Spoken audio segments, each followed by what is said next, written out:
Comentario de Segunda de Reyes capítulo 14. Problemas y derrotas. La clave para cambiar tu vida. Versículo 1. Año segundo de Joás. Aquí se vuelve a la historia de Judá, porque Amasías de Judá fue el primer rey que comenzó a reinar después de que Joás de Israel ascendiera al trono. Ver comentario de capítulo 13-10.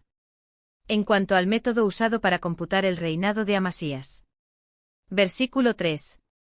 No como David. No de perfecto corazón. Segunda de Crónicas 25-2.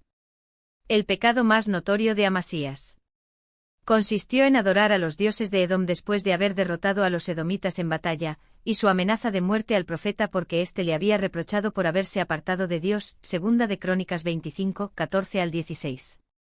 Versículo 4. No fueron quitados. Judá siguió adorando en los altos hasta que Ezequías destruyó esos santuarios. Capítulo 18-4. Versículo 5. Hubo afirmado.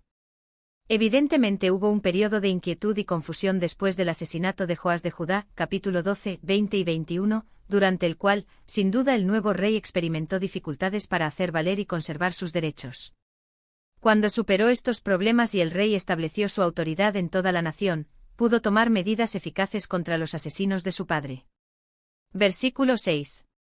Los hijos de los que le dieron muerte. La mención de este asunto indica que en aquellos tiempos, en tales circunstancias, era común matar a los hijos junto con sus padres. Ley de Moisés. Ver Deuteronomio 24-16. Versículo 7. Mató asimismo a 10.000 edomitas. Esta es una mención brevísima de la guerra entre Amasías y Edom, que aparece con más detalles en Segunda de Crónicas 25, 5-13. Según ese relato, Amasías no solo mató a 1.000 edomitas en combate, sino que tomó prisioneros a otros 10.000 que más tarde fueron arrojados por un precipicio. Valle de la Sal. No se conoce la ubicación de este valle. Se han sugerido dos sitios: primero, una zona al extremo sur del Mar Muerto y segunda, el Wadi el Mil, Sal, al este de Berseba. Sela. Literalmente peña. Es probable que se trate de la famosa región de Petra, a 81,6 kilómetros al sur del Mar Muerto. Petra significa roca en griego. Es posible que en ese tiempo la capital de Edom hubiera estado en esa zona. Versículo 8. Envió mensajeros. En el relato de Crónicas se da un cuadro más completo de las causas de la guerra inminente. Además del numeroso ejército de que disponía Amasías, había tomado, a sueldo por 100 talentos de 926 plata, a 100.000 hombres valientes de Israel. Segunda de Crónicas 25-6. Pero el rey, advertido por un profeta de que el Señor no estaría con él si lo acompañaban esas tropas, las despidió. Disgustados por lo ocurrido, a su regreso los soldados atacaron y saquearon varias ciudades de Judá. Segunda de Crónicas 25, 7-10 y 3. Amasías, embriagado por el éxito logrado contra Edom, y enojado porque los soldados israelitas que regresaban a su tierra habían saqueado las ciudades de Judá, decidió hacer guerra contra Israel. Nos veamos las caras. Esta era una declaración de guerra. La expresión insinuaba una invitación a un combate personal. Versículo 9. Cardo. El rey de Israel contestó con un mensaje que expresaba su desprecio por el rey de Judá. ¿Había Amasías derrotado a Edom? Joás también había vencido a Siria, un reino mucho más fuerte. Su respuesta fue la de un caballero distinguido que considera un insulto el desafío de un enemigo indigno. El cedro era el mayor, el más fuerte y majestuoso árbol de Palestina, el cardo, una planta inútil, despreciable, que se podía pisotear. Da tu hija.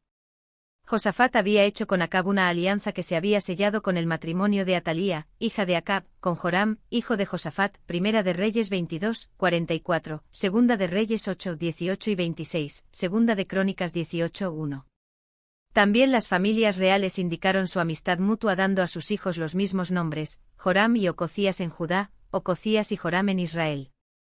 El rey de Israel, a quien Amasías declaraba la guerra, llevaba el mismo nombre de Joás, padre de Amasías, lo que sugiere un largo periodo de amistad entre las dos naciones. Es muy posible que Amasías le hubiera insinuado a Joás una verdadera alianza, que debía confirmarse con el matrimonio de la hija de Joás con el hijo de Amasías. Si así fue, Joás se burlaba de Amasías por su propuesta. Versículo 10. Se ha envanecido. En este pasaje Joás llama la atención a lo que en realidad había ocurrido. Amasías se había ensoberbecido por su victoria sobre Edom, por haber triunfado en esta guerra sin la ayuda de las fuerzas israelitas. Amasías creyó que no sería difícil humillar a Joás. ¿Para qué te metes? Muchas veces la gente se acarrea sus propias dificultades. No había razón para que Judá hiciera guerra a Israel. Joás hizo bien en no aceptar el desafío y en advertir a Amasías que estaba buscando dificultades para sí y para su nación. Versículo 11. No escuchó. Amasías estaba ofendido, y por eso no razonaba. Actuaba como un niño malcriado, y rehusó prestar oídos al sabio consejo que le daba el hombre con quien quería guerrear. Bet-Semes. Una aldea a 24 kilómetros al oeste de Jerusalén.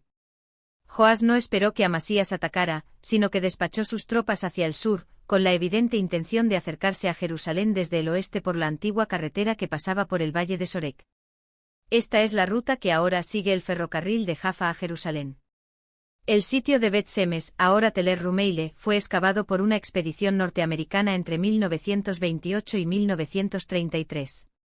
Versículo 12. Judá cayó. Resultó como Joás había predicho.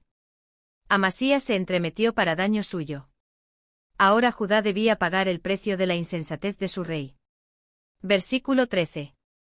Tomó a Amasías. En la antigüedad se reñían las guerras con gran intrepidez, y muchas veces los reyes y comandantes se encontraban en las primeras líneas de combate junto con sus tropas. Acab de Israel y Josías de Judá perdieron la vida en la batalla. Primera de Reyes 22, 34 al 37, 2 Reyes 23, 29, y Josafat corrió gran peligro. Primera de Reyes 22, 32 y 33. Puerta de Efraín. Era un gran sector del muro norte en su extremo oeste, o del muro oeste en su extremo norte. Sin duda, el propósito de esta destrucción era dejar la capital de Judá a merced de Israel. La rotura de esta parte del muro constituyó una gran humillación para el pueblo de Judá. 400 codos. Más o menos 200 metros. Versículo 14. El oro y la plata. Esto ocurrió solo unos pocos años después que Joás envió los tesoros del templo a Hazael para que el rey sirio se retirara de Jerusalén. Capítulo 12, 18. En esta ocasión, los tesoros que desde entonces se habían acumulado también cayeron en manos enemigas. Rehenes. En la antigüedad se acostumbraba tomar rehenes. Se escogía a los prisioneros entre los ciudadanos importantes de un país.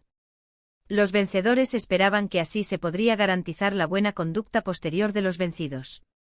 No solo había sido humillado el orgullo de Amasías, sino que toda la nación de Judá debió sufrir mucho por el precipitado desafío de su rey a Joás. Versículo 15. Los demás hechos. Los vers. 15-16 interrumpen el relato del reinado de Amasías, que continúa en el versículo 18. Contienen la fórmula final del registro del reinado de Joás que ya había aparecido en el cap 13, 12-13. Algunos piensan que la repetición de esta fórmula indicaría una corregencia de Jeroboam II con su padre Joás. Versículo 17. 15 años. Solo aquí aparece un dato de esta naturaleza en los registros de los reyes. Versículo 19. Conspiraron. Es evidente que Amasías no era popular en Judá. Probablemente contribuyeron a que la gente estuviera amargada contra su rey, su precipitado desafío a Joás, su desastrosa derrota, la humillación producida por la rotura de buena parte del muro de Jerusalén, la captura de rehenes y la pérdida de los tesoros del templo y del palacio. Laquis. Ciudad que generalmente se identifica con Telet Dubeir, a 43,2 kilómetros al suroeste de Jerusalén. Versículo 20. Sobre caballos. Laquis estaba unida a Jerusalén por un camino apropiado para carros, por el cual yendo hacia el este se llegaba a las mesetas centrales, y luego hacia el norte a la capital. Miqueas menciona carros en relación con Laquis en su alusión profético de la ciudad, Miqueas 1, 13. Versículo 21. Todo el pueblo. Esta afirmación sugiere un movimiento popular en el cual participó toda la nación. Cuando un rey muere y le sucede su hijo, por lo general no se necesita mencionar que participó todo el pueblo. En cuanto a la probable corregencia de Azarías con su padre a partir del tiempo de la captura de Amasías, versículo 13, ver comentario de Segunda de Crónicas 25-27, Segunda de Crónicas 26-1. Versículo 22. Elat. Ciudad situada en el Golfo de Acaba, cerca de Ezión-Geber, Deuteronomio 2:8 en la tierra de Edom, un rey. 9:26. Probablemente pasó a ser de Israel cuando David conquistó a Edom, segunda de Samuel 8:14. Salomón usó esta ciudad como puerto, Primera de Reyes. 9:26, Segunda de Crónicas 8:17-18. Quizá Judá la perdió cuando Edom se rebeló contra Joram, Segunda de Reyes 8:20-22. Versículo 23. Jeroboam. Este rey llevaba el mismo nombre del primer rey de Israel, Primera de Reyes 12:20. Algunas veces los eruditos lo llaman Jeroboam II para distinguirlo del primer Jeroboam. Tal vez le pusieron ese nombre para recordar al fundador del reino de Israel, y al ponerle ese nombre a su hijo, el padre pudo haber esperado que su sucesor sería un segundo fundador que llevaría a la nación a una nueva era de fortaleza y prosperidad. Versículo 24. Hizo lo malo. Esta es la forma con que habitualmente se condena a los reyes del reino del norte. En toda la larga enumeración de reyes de Israel no hubo ninguno de quien se pudiera decir que hizo lo recto ante los ojos del Señor. Jeroboam era de la dinastía de Jehú, pero siguió en los malos caminos de la dinastía de Omri y Acab que Jehú había derrocado. Versículo 25. Límites. Jeroboam hizo que la nación volviera a sus límites originales. La entrada de Amat. Esta expresión designa la frontera norte de la nación, ver comentario números 34:8. Ver también Josué 13:5, Jueces 3:3, Primera de Reyes 8:65 y Amós 6:14. También. Ezequiel ubicó la frontera norte de Israel en Amat, Ezequiel 47:16, Ezequiel 48:1. En el reinado de Salomón, la nación alcanzó a dominar hasta esta región, Segunda de Crónicas 8:3-4. Mar del Arabá.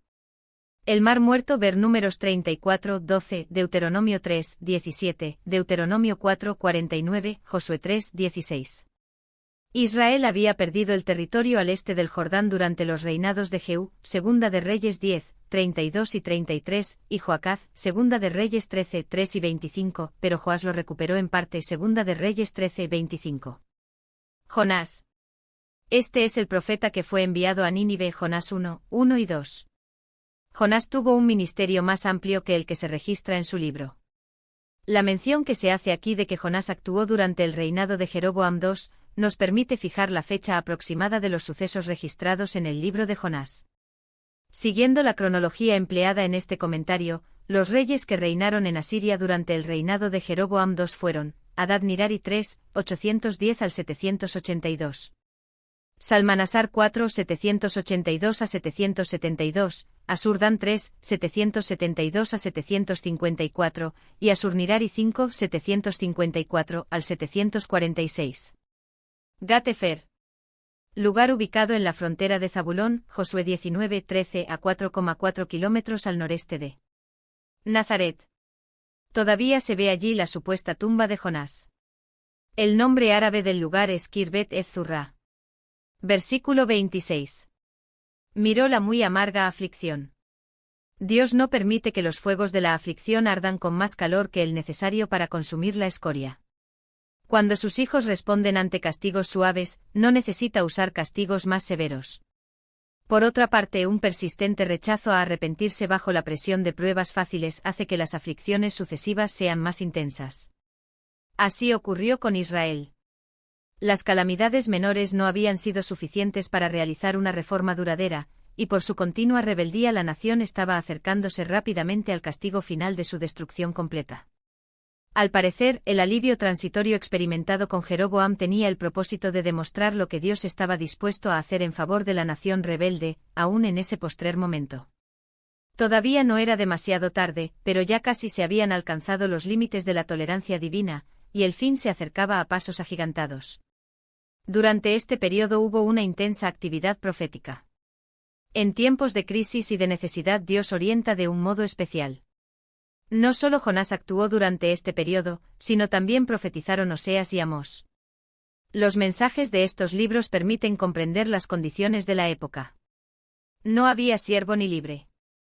No es claro el sentido preciso de esta frase.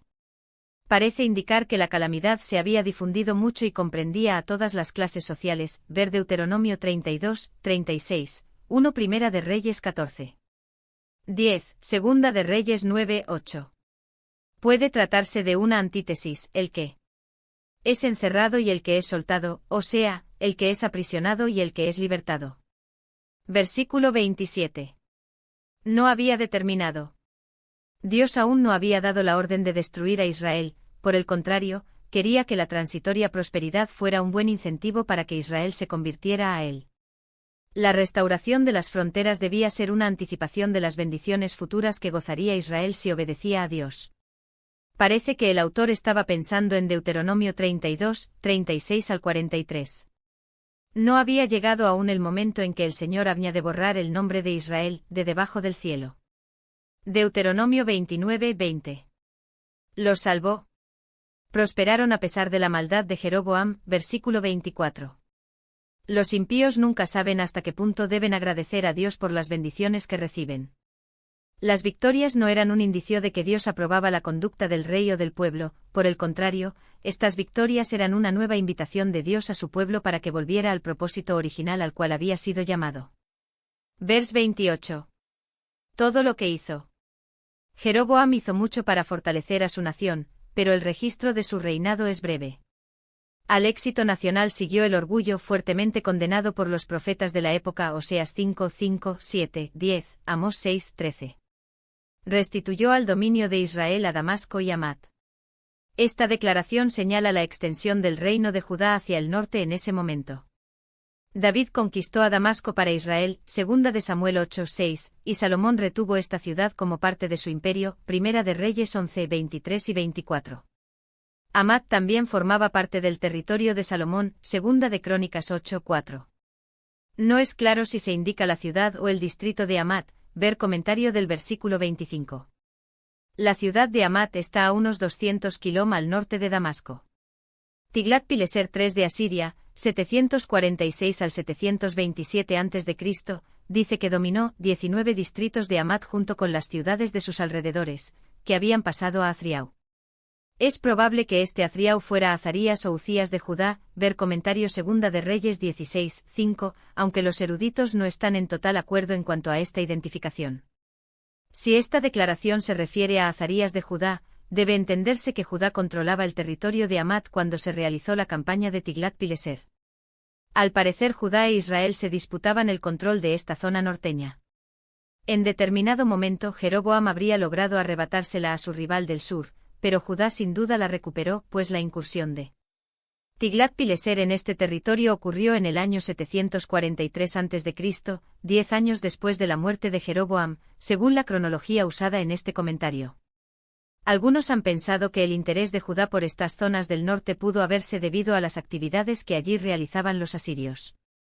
Tal vez Azarías de Judá desempeñó el papel principal en una coalición occidental contra la agresión asiria, y los pequeños estados del norte de Siria lo reconocían como soberano, o que al menos Azarías pretendiera ese título a cambio de su ayuda para hacer frente al agresor asirio. Quizá Israel se disgustó por este interés de Judá en los estados que quedaban al norte de su frontera y en determinado momento del reinado de Jeroboam logró controlar ese territorio. Comentario bíblico adventista del libro Segunda de Reyes capítulo 14.